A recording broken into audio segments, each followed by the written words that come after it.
Rekan-rekan sekalian, selamat bersua kembali pada konten yang jauh lebih menarik. Konten tentang satu kisah yang pernah meninabobokan berjuta-juta manusia, yaitu asal mula kisah 1001 malam.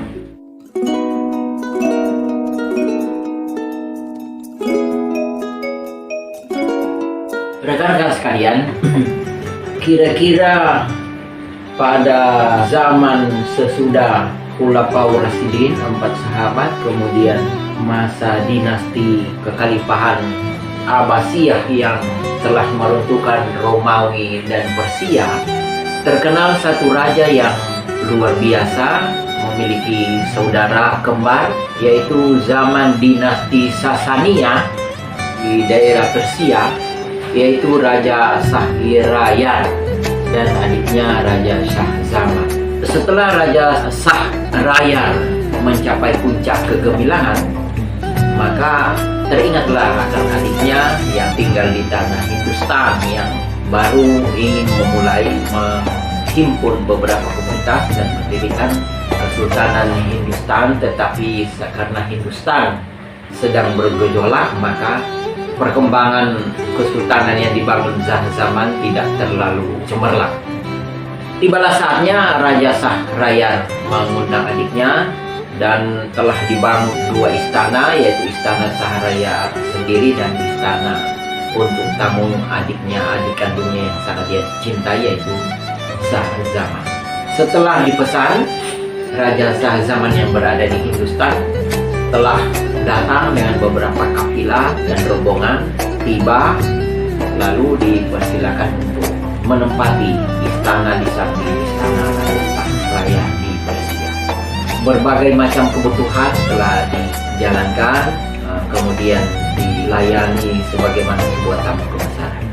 Namun Raja Shahrayar mengamati saudaranya ada hal-hal yang kurang menggembirakan. Karena Raja Shah Zaman kelihatan kerut, kuning, tidak terlalu bersemangat. Terlihat di matanya menyimpan mendung dengan awan yang sangat tebal. Begitulah firasat Raja Shahrayar. Suatu hari setelah makan pagi di istana Raja Shahrayar, Raja Shahrayar berkata kepada adiknya Raja Shah Zaman, "Hai adikku, ada sesuatu yang tersimpan di benakmu dan itu sangat menyedihkan. Terlihat dari gambaran wajahku dan pelupuk matamu." Raja Shah Zaman pun bergumam, "Hai kakakku, ada hal yang merupakan aib yang tidak boleh engkau ketahui. Ini berkaitan dengan masalah pribadiku dan keluargaku." Raja Shahrayar pun berkata, "Setiap persoalan yang engkau hadapi, wahai adikku, itulah menjadi persoalanku, karena orang tua kita telah lama berpulang. Katakanlah segera persoalan yang sedang engkau hadapi." Raja Shah Zaman terdiam sejenak lalu mengangkat kepala. "Hai kakakku, Raja Shahrayar, semoga kepedihan ini tidak menimpa dirimu. Cukuplah aku yang mengalami hal ini. Sebetulnya masalah ini adalah masalah yang berkaitan dengan keluargaku. Saat aku berangkat memenuhi undanganmu hari ini, aku pergi keluar istana mencari hijab yang ingin kubawa sembeli untuk hadiah kepada engkau, hai kakakku. Tetapi bagaimana mungkin kakakku yang aku hormati tidak pedih perasaan dan batin hamba ini melihat bahwa istriku sedang duduk dengan laki-laki lain, seorang juru masak istana. Saat itu pula aku terkejut setelah melihat secara jelas, dan juru masak pun langsung menyembah kepadaku dan memohon ampun. Tetapi aku pun tidak mempedulikan dan aku langsung meninggalkan istana dan datang di tempat ini. Aku tidak ingin kejadian yang menyedihkan ini menimpamu. Baik, tetapi aku ingin mengajakmu untuk menghibur kita pergi berburu. Begini kakakku, sebaiknya tinggalkan aku di tempat ini, biarlah aku menghilangkan dengan memandang berbagai keindahan, memandang taman-taman istanamu ini, akan buyar dengan sendirinya kesedihan yang kuat. Maka sang Raja Shahrayar pun pergi berburu. Seminggu tak lama kemudian datang.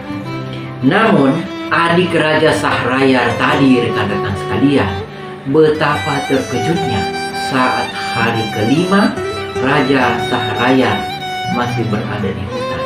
Rupanya permaisuri keluar menuju satu taman yang tertutup rapi, tetapi tidak disadari oleh permaisuri bahwa jendela kedua istana itu mengarah ke taman itu.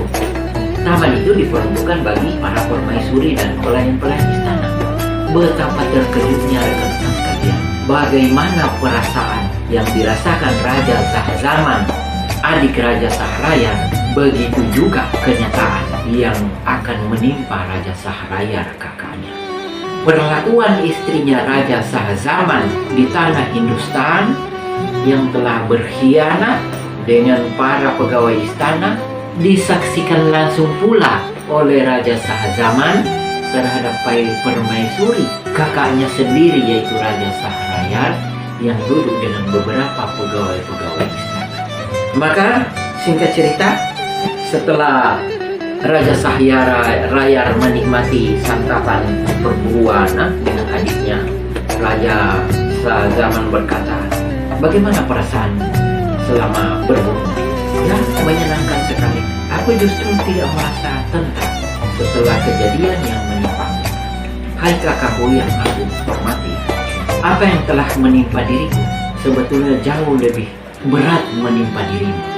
Apa yang kusaksikan rupanya lebih jahat lagi apa yang dilakukan oleh permaisuri." Wah, begitu kan? Saat itu juga rekan-rekan sekalian, Raja Sahrayar langsung memanggil wazir atau Perdana Menteri. "Hai Perdana Menteri, panggil istriku." Saat itu juga Raja Sahrayar mengambil pedangnya dan memerintahkan wazir untuk membunuh. Setiap malam Raja Sahrayar setiap melihat wanita, tukang masak, pelayan, semuanya habis dibantai. Bahkan semua orang di kota itu yang sempat dinikahi keesokan harinya langsung dibantai. Raja Sahrayar berkata bahwa seluruh wanita yang kita manjakan, yang kita cintai, tidak dapat kita titip kepercayaan.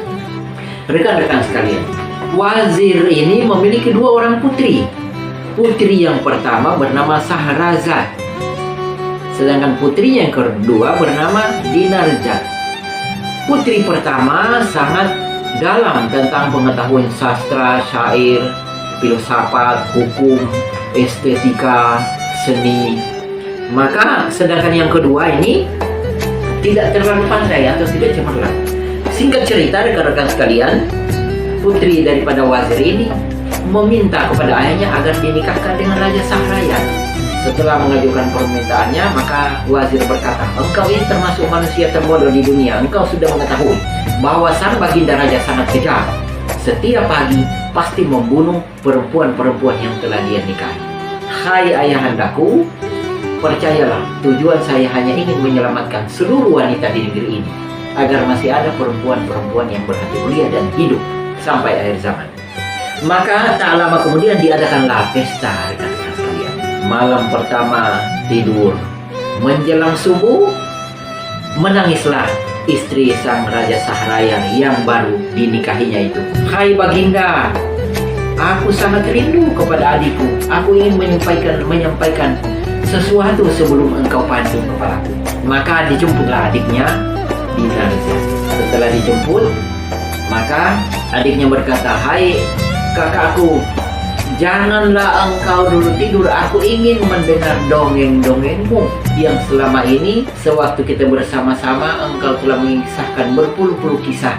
Kisahkanlah, aku ingin mendengarnya." Maka sang baginda Raja Sahrayar yang telah membunuh ratusan bahkan ribuan wanita-wanita di tanah Persia dan Hindustan mengurungkan niatnya dan mendengarkan kisah. Rekan-rekan sekalian, kisah yang sangat romantis ini, kisah yang penuh dengan heroik ini, inilah yang menginspirasi sehingga Raja Sahrayar dan saudara kandungnya tidak jadi membunuh istri-istri mereka, karena dilakukan oleh permaisurinya, yaitu anak daripada wazir yang bernama Shahrazad, yang mengisahkan kisah atau dongeng 1001 malam. Sekian atas perhatiannya.